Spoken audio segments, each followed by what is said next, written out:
Shri MGS, അങ്ങനെ കിട്ടുമോ? 5 രൂപയ്ക്ക് താഴെ കറണ്ട് കിട്ടുന്നൊരു സാഹചര്യം ഉണ്ടോ? മാത്രമല്ല ഈ 1, 2, 3 കരാറൊക്കെയാണ് അദ്ദേഹം പറയുന്നത്. ഈ ആണവ നിലയങ്ങളിൽ നിന്നുള്ള കറണ്ടിൻ്റെ ഉപയോഗം അത് സഫീഷ്യൻ്റ് ആണോ? അതെങ്ങനെയാണ് അതിൻ്റെ ശാസ്ത്രം? ഒന്ന്, ഹോമി ജെ ബാബയാണ് നമ്മുടെ ഇന്ത്യൻ ആറ്റോമിക് എനർജിയുടെ പിതാവ് എന്ന് പറയുന്നത്. അദ്ദേഹം മുന്നോട്ട് വെച്ച ഈ പറയുന്ന 3 സ്റ്റേജ് ആറ്റോമിക് പ്രോഗ്രാം അട്ടിമറിക്കുകയാണ് 1, 2, 3 കരാർ കൊണ്ട് ചെയ്തത്. 1, 2, 3 കരാർ ഒപ്പിട്ടത് എന്നാ? 2008-ലാണ്. ഇപ്പോ 2007 ഒപ്പിട്ട് ഇപ്പൊ 2026 ആ 1, 2, 3 കരാറിന്റെ അടിസ്ഥാനത്തിൽ അല്ല, ഈ പറയുന്ന 20 കൊല്ലത്തിനുള്ളിൽ 1, 2, 3 കരാറിന്റെ അടിസ്ഥാനത്തിൽ ഒരു ആണവ നിലയെങ്കിലും ഇന്ത്യയിൽ വന്നോ? നമ്മുടെ കൂടംകുളം ആണവ നിലയം എന്ന് പറയുന്നത് 2005 സോവിയറ്റ് യൂണിയനായിട്ട് ഉണ്ടായിട്ടുള്ള ധാരണയുടെ അടിസ്ഥാനത്തിൽ ഉണ്ടാക്കിയിട്ടുള്ള ആണവ നിലയാണ്. ഇന്ത്യയിൽ ഏതെങ്കിലും ഒരു ആണവ നിലയം 1, 2, 3 കരാറിന്റെ അടിസ്ഥാനത്തിൽ ഉണ്ടായോ? അപ്പൊ കരാറുണ്ടാക്കിയത് അതിന്റെ ഭാഗമായി സംഭവിച്ചത് എന്താ? നമ്മുടെ 3 സ്റ്റേജ് ആണവ പദ്ധതി ഇല്ലാതായി. അതിന്റെ ഭാഗമായി ഈ ഫാസ്റ്റ് ബ്രീഡർ ടെക്നോളജി ഡെവലപ്പ് ചെയ്യാനുള്ള നമ്മുടെ സ്വാതന്ത്ര്യമില്ലാതായി. അങ്ങനെ നമുക്ക് തോറിയം ഇന്ധനമായി ഉപയോഗിക്കാൻ കഴിയുന്ന സാധ്യതയിലേക്ക് പെട്ടെന്ന് പോകാൻ കഴിയുന്ന അവസ്ഥ ഇല്ലാതായി. ഏകദേശം 20 കൊല്ലത്തോളം വഴിമുടക്കി നിൽക്കുന്ന ഒരു കരാറായി അത് മാറി എന്നുള്ളതാ സത്യം ഉണ്ടായത്. നമുക്ക് വളരെ വിശദമായി ആ ഡിബേറ്റ് ചെയ്യാവുന്നതാണ്. പിന്നെ അദ്ദേഹം പറഞ്ഞു ആര്യാടൻ മുഹമ്മദിന്റെ കാലത്ത് പവർ കട്ട് ഉണ്ടായിരുന്നില്ല എന്ന്. കേരളത്തിന്റെ പവർ കട്ടിന്റെ ചരിത്രം ഒന്ന് പരിശോധിച്ചു നോക്കുന്നത് നല്ലതാണ്. കേരളത്തിൽ ആദ്യമായി ലോഡ് ഷെഡിങ് പവർ കട്ട് ഉണ്ടാകുന്ന 1995-ലാണ്. 100% പവർ കട്ട്, 3.5 മണിക്കൂർ ലോഡ് ഷെഡിങ്. 96-ൽ ഇടതുപക്ഷ ജനാധിപത്യ മുന്നണി ഗവൺമെന്റ് വരുന്നു. 97 നവംബർ 1-ന് നമ്മൾ ഈ പറയുന്ന പൂർണ്ണമായും പവർ കട്ടിന് ലോഡ് ഷെഡിങ് ഒഴിവാക്കുന്നു. 96 നവംബർ 1-ൽ പവർ കട്ട് ഒഴിവാക്കുന്നു. പവർ കട്ടും ലോഡ് ഷെഡിങ്ങും 97 നവംബർ 1-ാം തീയതി ഒഴിവാക്കുന്നു. അത് കഴിഞ്ഞ് 2001 വരെ പവർ കട്ടും ലോഡ് ഷെഡിങ് ഉണ്ടായിരുന്നില്ല. 2001 ഓഗസ്റ്റ് മാസത്തിൽ നമ്മൾ പവർ കട്ട് ലോഡ് ഷെഡിങ് പുനരാരംഭിച്ചു. 2001 മുതൽ 2006 വരെ ആ സംവിധാനം തുടർന്നു. 2006-ൽ ഇടതുപക്ഷ ജനാധിപത്യ മുന്നണി ഗവൺമെന്റ് അധികാരത്തിൽ വരുന്നു.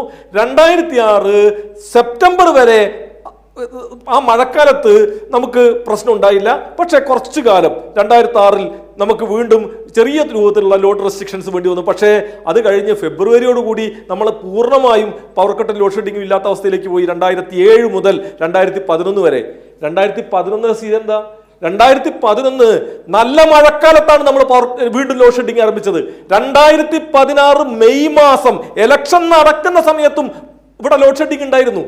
അത് കഴിഞ്ഞ് 2016 ജൂണിൽ പുതിയ ഈ പറയുന്ന ഇടതുപക്ഷ ജനാധിപത്യ മുന്നണി ഗവൺമെന്റ് വന്നു. പക്ഷേ ആ സമയത്ത് നല്ല മഴ കിട്ടി, നമുക്ക് ലോഡ് ഷെഡിങ്ങും പവർ കട്ടും ഒഴിവാക്കാൻ കഴിഞ്ഞു. പിന്നീട് 2016 മുതൽ 2021 വരെയുള്ള 26 വരെയുള്ള ഈ 10 കൊല്ലവും ലോഡ് ഷെഡിങ്ങും പവർ കട്ടും ഉണ്ടായിട്ടില്ല കേരളത്തിൽ.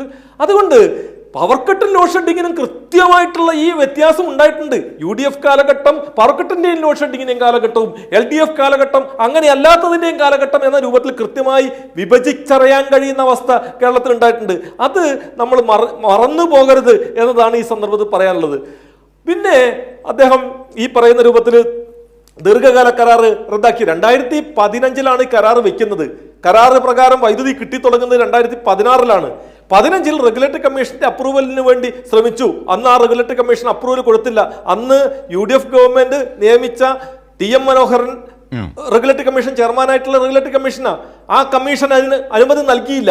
ആ അനുമതി നൽകാത്തത് 2016-ൽ ഇടതുപക്ഷ ജനാധിപത്യ മുന്നണി ഗവൺമെന്റ് വന്നതിന് ശേഷം താൽക്കാലിക അനുമതികൾ നേടിയെടുത്താണ് 23 വരെ കൊണ്ടുപോയത്. പക്ഷേ അതിനകത്ത് AG-യുടെ റിപ്പോർട്ടിന്റെയും അതുപോലെ തന്നെ B അശോകന്റെ ചില കത്തിന്റെ ഒക്കെ അടിസ്ഥാനത്തിൽ ഈ പറയുന്ന കരാറിന് 2023-ൽ കമ്മീഷൻ അനുമതി നിഷേധിച്ചു.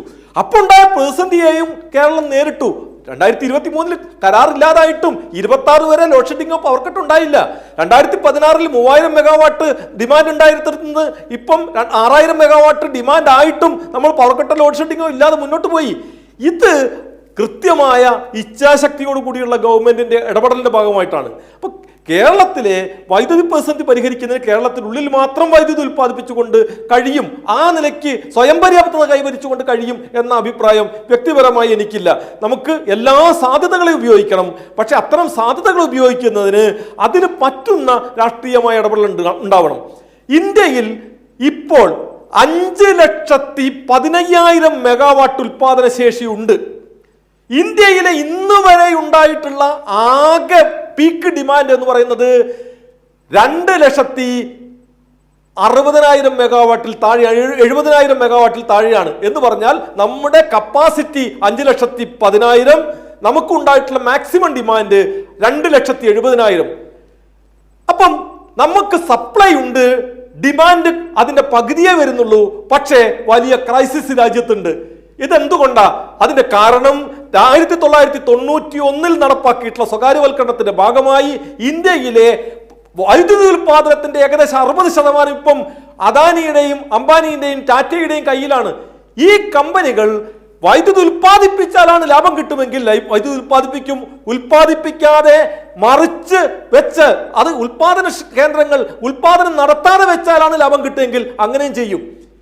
സപ്ലൈ കൂടുകയും ഡിമാൻഡ് കുറയുകയും ചെയ്താൽ വില കുറയണം എന്ന് പറയുമ്പോഴും ഇപ്പോഴും ഒരു യൂണിറ്റ് വൈദ്യുതിക്ക് 12 രൂപയ്ക്കും 13 രൂപയ്ക്കും വിൽക്കുന്ന സാഹചര്യമുണ്ട്. ഒരു യൂണിറ്റ് വൈദ്യുതി ഉൽപ്പാദിപ്പിക്കാനുള്ള ചെലവ് എന്ന് പറയുന്നത് കേവലം 3 രൂപയോ 4 രൂപയോ മാത്രമാണ്. 3 രൂപയ്ക്കും 4 രൂപയ്ക്കും ഉൽപ്പാദിപ്പിക്കുന്ന വൈദ്യുതി 12 രൂപയ്ക്ക് വിൽക്കാൻ കഴിയുന്ന രൂപത്തിൽ ഒരു സാഹചര്യം ഇന്ത്യൻ വൈദ്യുതി മേഖലയിൽ, ഇന്ത്യൻ വൈദ്യുതി കമ്പോളത്തിൽ ഉണ്ടാക്കിയത് ആഗോളവൽക്കരണ നയങ്ങളുടെ ഭാഗമായി വൈദ്യുതി മേഖല ഉണ്ടാക്കിയിട്ടുള്ള സ്വകാര്യവൽക്കരണത്തിന്റെ ഭാഗമായിട്ടാണ്.